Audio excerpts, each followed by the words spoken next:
আজকে আমি বানিয়েছি কচুর শাক। তো হ্যালো বন্ধুরা, তোমরা সবাই কেমন আছো? আশা করি ভালোই আছো। আমিও ভালোই আছি। তো প্রথমে আমি কচু শাকগুলোকে তুলে নিয়ে এলাম।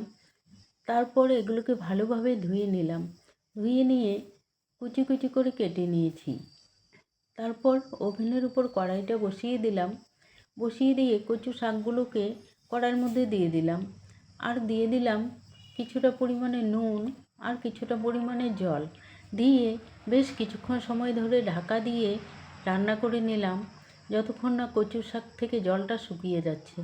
জলটা শুকিয়ে গেলে কচু শাকগুলোকে একটা প্লেটের মধ্যে নামিয়ে নিয়ে কড়াইটাকে ভালোভাবে ধুয়ে নিয়ে আবার ওভেনের উপর বসিয়ে দিলাম। তারপর এর মধ্যে দিয়ে দিলাম সর্ষের তেল। তেলটা গরম হয়ে এলে এর মধ্যে কয়েকটা শুকনো লঙ্কা দিয়ে দিলাম। শুকনো লঙ্কাগুলি লাল লাল করে ভাজা হয়ে এলে আমি পেঁয়াজ কুচি করে রেখেছিলাম, পেঁয়াজ কুচিগুলোকে দিয়ে দিলাম। তারপর রসুন কুচি করে রেখেছিলাম, রসুন কুচিগুলোকেও দিয়ে দিলাম।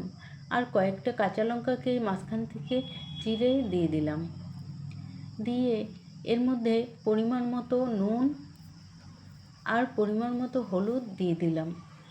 নুনটা দিলে পেঁয়াজটা তাড়াতাড়ি নরম হয়ে যাবে, সেই জন্য নুনটাকে দিয়ে দিলাম। নুন হলুদ দিয়ে বেশ কিছুক্ষণ সময় ধরে পেঁয়াজগুলোকে ভেজে নিয়েছি। যতক্ষণ না পেঁয়াজগুলো লাল লাল হয়ে যাচ্ছে ততক্ষণ ধরে ভেজে নিয়েছি। পেঁয়াজগুলো লাল লাল হয়ে এলে এর মধ্যে সেদ্ধ করে রাখা কচু শাকগুলোকে দিয়ে দিলাম। দিয়ে বেশ কিছুক্ষণ সময় আবার নেড়ে চেড়ে নিলাম। বেশ কিছুক্ষণ সময় নেড়ে চেড়ে নেওয়ার পর কচু শাকটা হয়ে এলে এর মধ্যে দিয়ে দিলাম 2 টুকরো লেবুর রস, যাতে কচু শাকটা গলায় না ধরে। তারপর লেবুর রস দিয়ে আবার একটু সময় নেড়ে চেড়ে নিয়ে এটাকে নামিয়ে নেব। তো আমার রেসিপিটা তোমাদের কেমন লাগলো? যদি ভালো লাগে তাহলে লাইক, কমেন্ট, শেয়ার এবং চ্যানেলটিকে সাবস্ক্রাইব করতে ভুলো না কিন্তু।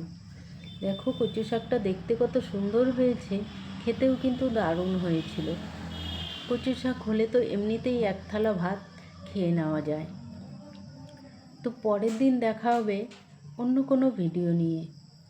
ততক্ষণের জন্য টাটা। সবাই ভালো থেকো।